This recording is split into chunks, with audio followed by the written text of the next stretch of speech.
are now porous. Thank you, Morehouse. Otherwise we would have to abandon. So thank you and welcome to this meeting. Apologies for absence. Apologies from Councillor Glenn due to a family commitment, Councillor Fox who's unwell, and Councillor Lorraine who has a work commitment. We welcome June from the town team. Or Carol George. No, you're the co-op team now from the town team. Yeah. Okay, declaration of disclosable pecuniary interest and other significant interests. I mentioned to the Chief Executive that in respect of item 2201-341 St George's Road, I live about 200 metres from the site. I don't know if that's an interest that I should declare or whether I should leave the chair for that item. If I were in that situation, I would make a voluntary admission of other interest, which is not pecuniary or significant. It acknowledges that you're in the vicinity, but can stay present for the discussion and voting. No, you happy with that? Yeah. Right. Minutes to note the minutes of the Planning Committee held on the 9th of November 2022. Sorry, does anyone else have any disclosable interests? To note the minutes of the Planning Committee held on the 9th of November 2022. Consider any matters arising from those minutes not covered elsewhere on this agenda. Has everyone seen the minutes? Is there anything on page 1?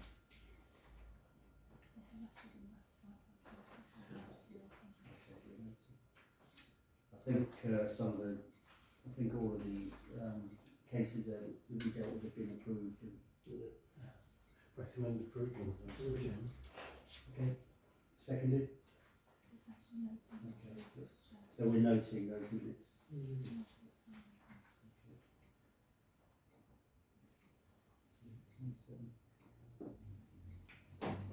Okay, next item is item 4, public right to speak. 15 minutes session is set aside at this stage of the meeting to enable members of the public to speak. Written notice of the desire to exercise the right to speak and the topic to be addressed must be given to the Chief Executive prior to 9 AM on the Monday before the meeting. And I think we have one speaker. Would you like to, are you happy to be on camera? Yeah. Do you want to come? Well, wherever you wish to stand. Come to the stand.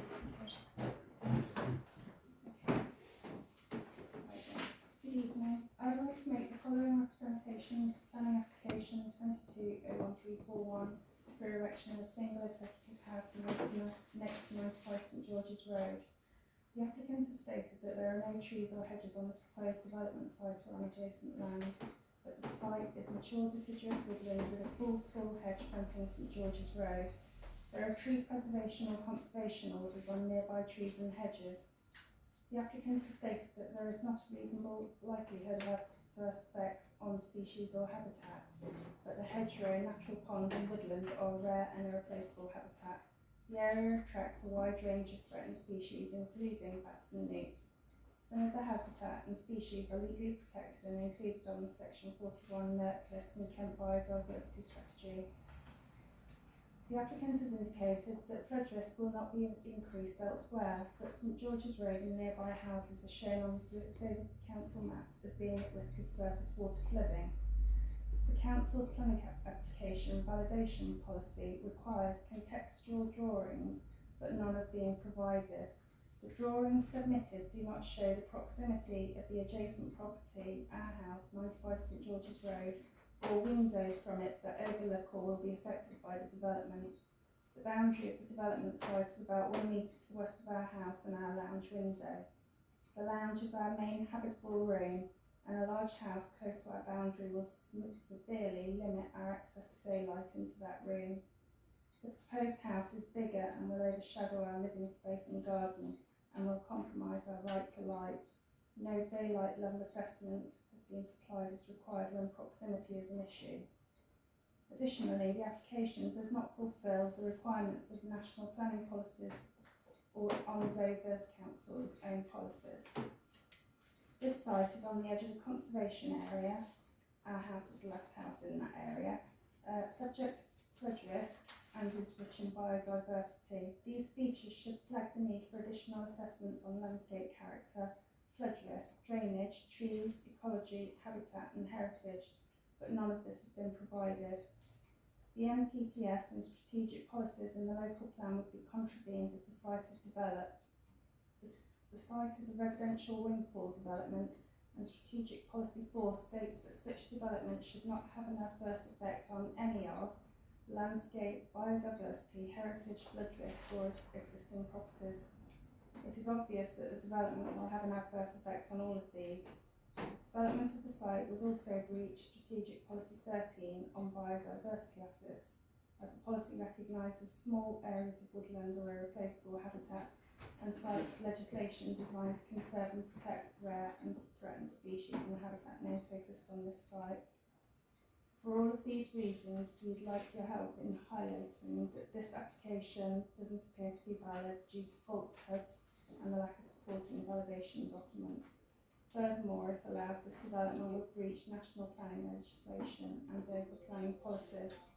Thank you for allowing me to speak and thank you for your attention to points raised. Sorry, I was reading it. Thank you. Thank you very much. Thank you. Okay, item 5, planning applications. The first item is 22/01341, land next to 95 St George's Road, Sandwich, CT 139E. Proposal, erection of a detached dwelling, new vehicular access, associated parking and landscaping. And as I said at the outset, I live about 200 metres from that site, so I'm just declaring that now for the interest of the committee. Any comments on this proposal? Councillor Carter. Yeah, Mr. Chairman, well, I think we need to take into consideration two things here. One thing, obviously, the comments of the next door neighbour that have been made tonight, but also the comments that have been made by our official tree warden that was sent through to all the councillors as well. And not to repeat what Mrs. Ferrier has put today, but I actually went down to have a little look at this site, and I mean, to me, it looks like a small woodland at the side of the existing development there. And as far as I'm concerned, in order to put any property up there, you'd have to clear a vast amount of woodland habitat and wildlife. So from my point of view, I just can't see that can be possible. And with the flood risks that are also prevalent in that area, I would say that the site's unsuitable for any development whatsoever, and that we should refuse this planning application outright. That's my proposal. Yeah, I was just going to say there is normally a thing, isn't there, daylight, there must be a 45 angle, you know, for sunlight to, you can't put a property within, you know, close to windows if it's going to cut the sunlight off. You know, like in the old days they just put ancient lights, wouldn't it? So if this property also obstructing the natural light, that should be a consideration as well. So I don't know if they've actually looked at the actual angle from the house up. I think it's a 45-degree angle at the height of this new property. But like Councillor was saying, it was a nice little copse. It was the old, it was Manway's Army Assault Course, wasn't it? The whole area there, the whole lot of woodland, they already knocked some trees down to build that. And what concerns me is there was some oak trees that were supposed to remain on those new houses. But we recently had a proposal, didn't we, to remove 2 oak trees, which we turned down. But someone's moved in and the district council's allowed them permission to take those oak trees down, which to me spoils it. Suddenly you've got a blank wall of a garage there. I know they're going to put trees in, but there were 200-year-old oak trees that were destroyed. So I think we should make sure that and I think someone said there's already been 2 trees cut down on this side, but I think we should try and keep what we've got. Okay. Any other comments, Jim? A more general comment. I think I'm right in saying, somebody will correct me if not, that well, first of all, I didn't know until I started coming to these meetings that our decision is only advisory, and it's actually Dover District Council that make the decision. So residents need to be aware of that. But I also think that you could speak at the Dover District Council meeting, which whilst not essential, sometimes it's quite nice to eyeball the people who are making the decisions. Thank you. Now, just to be clear, this committee is a consultee. It doesn't make decisions on approving or refusing applications. It can support or object, strongly support, strongly object, or take a neutral view.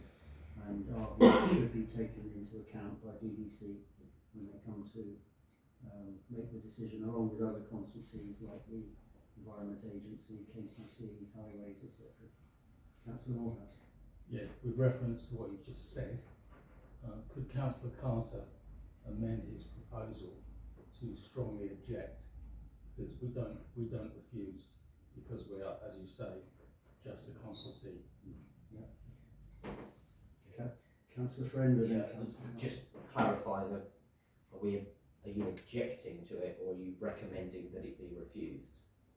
We are recommending, strongly objecting. We're to objecting. the proposal. Strongly objecting. I must say, when I first saw this application, I went past the site to have a look, and it seems like a mini nature reserve, very overgrown and many semi-mature or mature trees. So I was surprised at the application in itself. So, Councillor Heaven.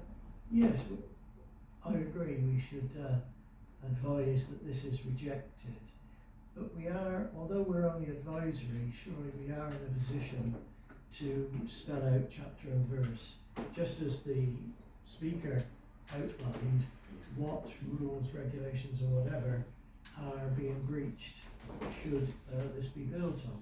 So though it's only advice, it could be well-informed advice if we outlined what was wrong. Well, I think the points that have already been made, the fact that it adjoins a conservation area, loss of habitat, loss of mature trees, the points that the tree warden has made in her report,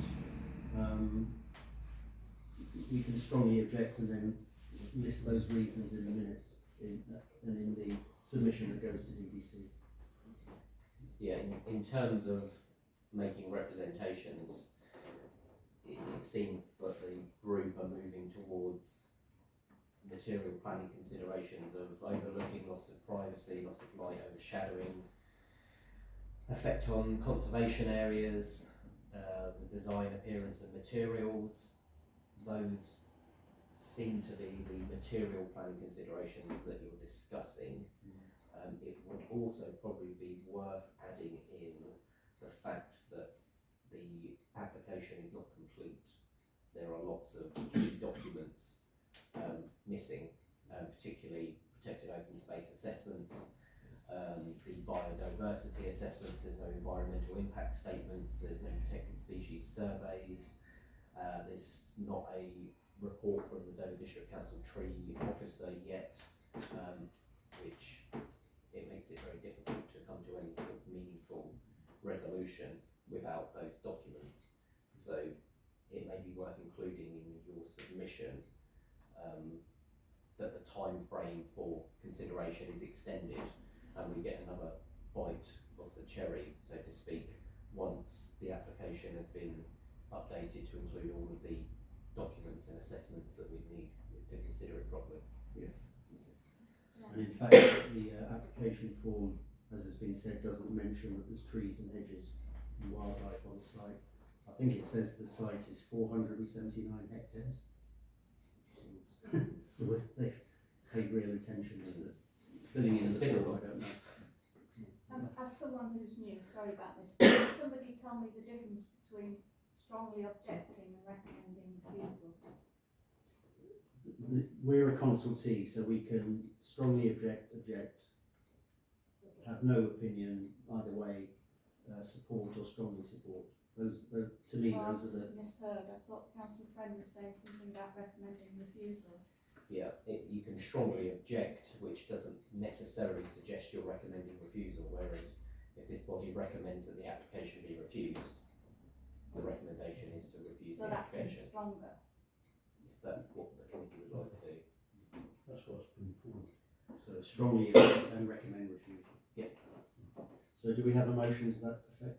Well, yeah, I put that forward earlier to So say that. councillor Castle saying strongly object and recommend refusal, and seconded by councillor Heaven, and that's on the basis of overlooking incomplete application form, loss of habitat, wildlife, mature trees, impact on the conservation area. Anything else? Surface water flooding, Surface increase in water surface water flooding. The lack of, I've got it written down here.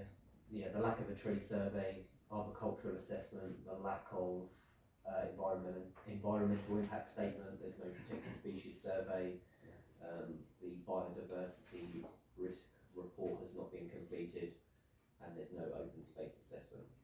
So we have a long list of justifications for that. All those in favour of that? So that's unanimous. Thank you. So next item is reference 22/01481 to Johns Green Sandwich CT13ODE, proposal erection of a detached garage. And there is an earlier application for a detached dwelling at the back of this property, which seems to contradict or override this application. So That's what I was going to ask, Mr. Chairman. Previously, we voted on an application at the same property, and it's highlighted on this application as well that there was supposed to be like a driveway going to a proposed bungalow, cycle store and bin store at the back of the garden. Well, now somebody's put in this planning application which would put the detached garage right the way on the driveway, access to the, so basically we've got to throw this out. It's got to go back to Dover District Council and ask them what we're supposed to be assessing, because you can't have a garage on an access to a property at the back of the existing property. unless the previous application is now null and void, they're not proceeding with it, it's not clear from this application. Each application should be judged on its own merits as a standalone issue, so previous or subsequent should be disregarded and just judge it on its merits as it is before you. I mean, on its merits, I see no objection, but it's their decision what they do. It's even more confusing, Mr. Chairman, because in Regal's showroom, they're showing the planning for the site. They're selling the site for £165,000. So it is still a possible site that could be bought and developed. So this is just completely confusing. I'm going to abstain on this because I don't know how to vote on it, because you can't have two things in the same place. We have to look at this on its own merits, so do we have a view on this proposal regardless of any previous applications? Are we allowed to make any comment on the previous application, even if we? No, we've already done that. That's been done and dusted, so that was approved, I think. I must admit I slipped up on this one because I didn't actually look at it. I'm not quite sure what the size of the proposed garage is. It's actually really Singular. It's a singular one-car garage. one-car garage, I think, yeah. Size one-car garage. I mean, if we've got to vote on it, Mr. Chairman, then we can vote on it and say that we're in favour of it. But just point out that it does contravene the previous planning application that was put in. Can't we opt for the neutral position of no opinion? I mean, that's probably But ask the question at the same time. it's probably the safest. Yeah, it's just watch this space, isn't it? Yeah, I mean, if there's no opinion for or against, the neutral is the best option. But objectively looking at it, I can't see a reason why it could be refused. It's not on the same plot of land as well before the plot of land. I mean, it's a fairly innocuous development, isn't it, really? So should we just say we support and that's it? Well, I put On its forward own that, basis. yeah, just we support it on the basis of its On its one-off standalone single basis? detached garage. Yeah. Indeed. Okay. Are you putting that forward as I a am putting that forward. Seconding. Proposal. anyone? Anyone to second? Yeah. Councillor Morehouse. So we support this application. All those in favour? Okay, that's your, Like, keep your hands up. keep your hands Sorry. up. That's 4, 1, Abstain. abstain. Okay, thank you. That's what I said at the beginning. Next one is 22/01470. Location 2 Montague Road, Discovery Park, Sandwich, CT 139FA. Proposal erection of side and rear extensions to existing building for EG3/B2/8 use to include ancillary chiller and plant buildings, hard surfacing, additional parking, drainage, and 3 number state substations. Yeah. This is alongside the Grove Yeah, so, yeah, scheme. yeah, I think we should recommend approval, yeah. Oh, wait a minute. No? Any comments? Yeah, quite a lot of comments, I should think. Did you read the application? Well, I did look at it, it's a chiller to actually that big building, isn't it, so whether Right, it's okay, they picked it. For a start, Southern Water raised a large number of conditions Yeah. about this place being in. Yeah. One was to do with sewers not being available. Secondly, there was the Environment Agency had comments about flood risk, and this was raised in the flood risk assessment, particularly for substations on site. And they said if the substations were only feeding that particular unit, then that's okay. But if they're being used by others, there was also consideration from Kent County Council Highways Department, and we'd have to implement their conditions before it could go ahead. And this was to do with the increasing number of staff, the increasing number of parking spaces, lack of any facility for electrical vehicles, cycle parking, disabled parking that's on site. And finally, Kent Fire and Rescue Services had conditions about issues to do with fire safety and evacuation that would have to be met before this planning application could be agreed. So until those conditions have been satisfied, I'd refuse it. Well, I read all of those, the substations, etc. So there are quite a lot of conditional aspects to this development. Yeah, what tends to happen with these types of applications is that the planning condition may be granted with those material points to be addressed. That way, planning would be subject to that information being given and provided and adequately addressed. So, I mean, the highways accesses on highway access has been there's a massive great car park there, wasn't it? Or a massive great restaurant where that was. So I can't see any problem with access at all. Is the scheme up and running now? They're still building it and they're still finishing it off. Not long, no.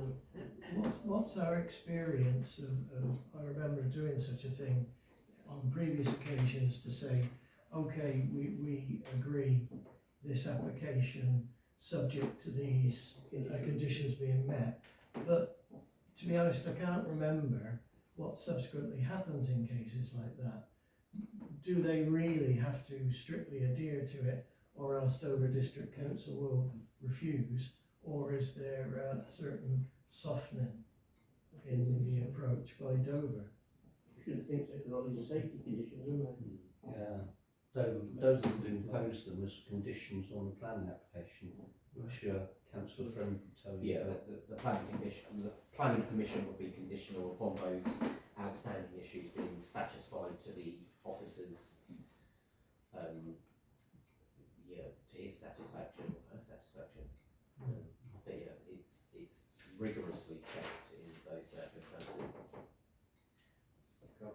Yeah, I'd like to put a proposal forward that we do support the planning application, but on the proviso that these conditions, as Councillor Friend has said, are added to the planning application and that they are strenuously undertaken by the developers before the actual property is reopened or used. That would have been my view, that we support subject to the EA conditions, the KCC conditions, Southern Waters conditions and the fire and rescue conditions all being met prior to And Kent Highways as well.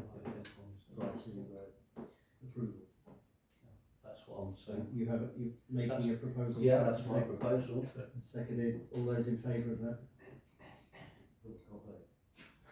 So we support subject to those conditions being met. Okay.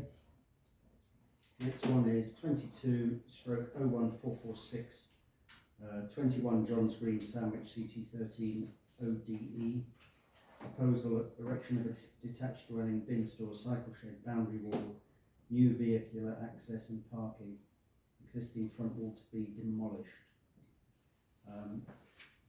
Comments on this, Councillor Carson? Oh, yeah. Once again, this was one of the properties that the tree warden had flagged up. Said that there was 2 trees that were going to be removed to allow the development, which were okay, but there was 4 mature trees to the front that we'd have to have some sort of guarantee that they wouldn't be damaged during construction or the laying of the driveway. That's what the tree warden had said. There was also other issues to do with loss of the greenscape and infrastructure, and damage to wildlife habitat in the area. So that would have to be taken into consideration.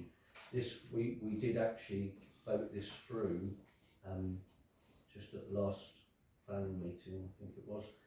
But also hasten to point out that there was complaints from neighbours about this overshadowing and the garage being adjacent, which they were told it was not going to be.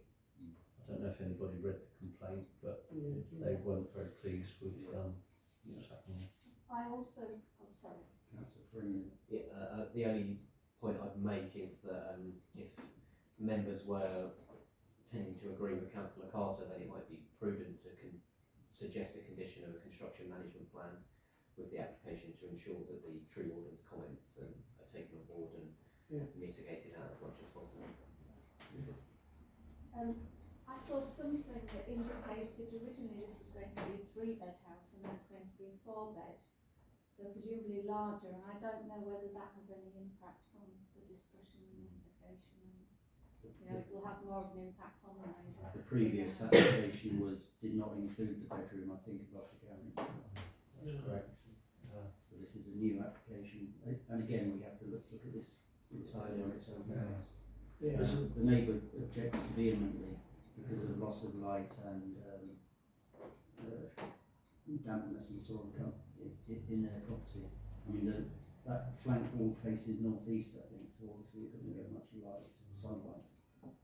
But then again, it's 2 metres or more away from their gable wall.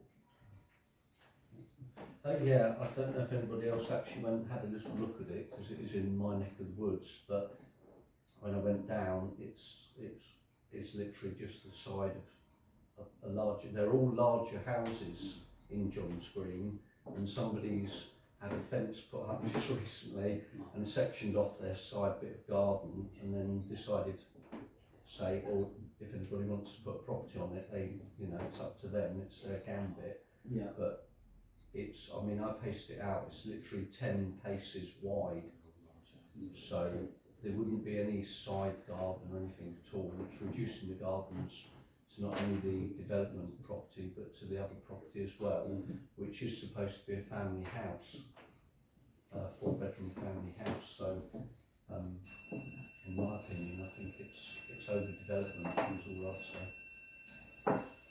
But then again, the neighbouring property, the gable wall is literally on the boundary, so I mean they're big plots, aren't they, down there? Yeah, This one isn't. I walked up there this lunchtime, and the wall on the one that's objecting, it's a blank wall, isn't it? There's no windows there, and I'm all for it as long as we take the report, the tree warden's report. Yeah. So anyone else wants to speak on this? Councillor Franklin, you're making a proposal to support subject to Tree warden. the tree warden's comments being taken on Taken board, on and that we board, have a proper management plan. Yeah. Construction management plan. Construction management plan. Second that. Second that. All those in favour? Against? I abstain, please.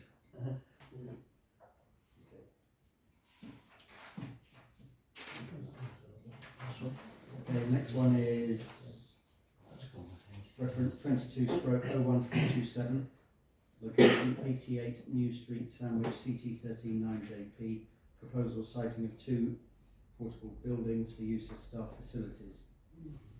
Everyone support this? Councillor Carter? I'd like to strongly support this application. Now it has been put forward and it's been moved to the correct position. So I just wanted to say that I'm very pleased that the owners could come round to our way of thinking and accept what's happened, and that this is great news for everybody concerned. I noted one of the local neighbours had written in and supported the movement of the porta cabins as well, so which is fantastic. And actually, I just wanted to point out that with all planning applications, there is a section on the planning application to say, have you actually discussed your planning application with the neighbours in the area? And I think that's one of the most important parts of the form, and that's what everybody should be doing. Is before they put in a planning application, they should talk to the people that live in the area and consider what the issues and concerns are of the area. So yeah, I'm very happy to go ahead with this one. I think we were doing a walkabout there on Saturday Oh, at the Cowley's Meadow, and in fact the porta cabins now they're barely visible. Yeah. And they're very The point I was going to make was that, you know, where they were originally cited, which was contrary to the advice they received from the Planning and District Council, they were fairly conspicuous and not at all appropriate adjacent to a Schedule H monument, and the advice all along was that they should be single-sited and against the back of the building, which after a considerable time period and some enforcement action, that's now happened. But yeah, I think it would be very positive to support this vigorously. So we can put all the trauma behind us. Strongly supported. So, all those in seconded? All those in favour? It's unanimous. Okay, next item 6, street furniture application. To receive and consider any applications made to Dover District Council in relation to street furniture consent application under the Local Government Miscellaneous Provisions Act 1982. Nothing. Okay, 7, licensing. To consider any licensing notices and issues received from Dover District Council. None. 8, enforcement. To consider any enforcement notices and issues received from Dover District Council. No. 12, correspondence. To receive and consider correspondence notification of any appeals against refusal of a householder application. None. Update from District Council on matters directly related to the Planning Committee. You have got just under 48 hours to submit your representations on the Regulation 19 document, and I suggest that everyone does so. The 2 main ones of contention being the Archers Low farm development, which is as of this morning just ticked over 1,000 signatures against it, and the Save Our Community Aspect Element petition is nearing 300 signatures by the sound of it. So there's still time to get your representations in, and urge you to do so. As Sandwich Town Council's submission got to DDC. So we had an extraordinary planning meeting last week, which by all accounts was fairly positive, constructive. Have we missed any items? No. Because No. on my one jumps. I've got none this morning. Oh right, okay then. I just realised that. Oh right, yeah. I just wondered if mine, if I'd missed. Friday. Oh sorry. Okay, I thank missed you. that 12, 8 to 12. Yeah. Okay. So there is no 9, 10 and 11. Thank you. Next is 14 decisions. To note Dover District Council planning decisions listed below. I think we are probably aware of all of these having come before us in the last few months. Are there any on there that anyone wishes to comment on? think by the look of it, they've all been approved or given the relevant consent.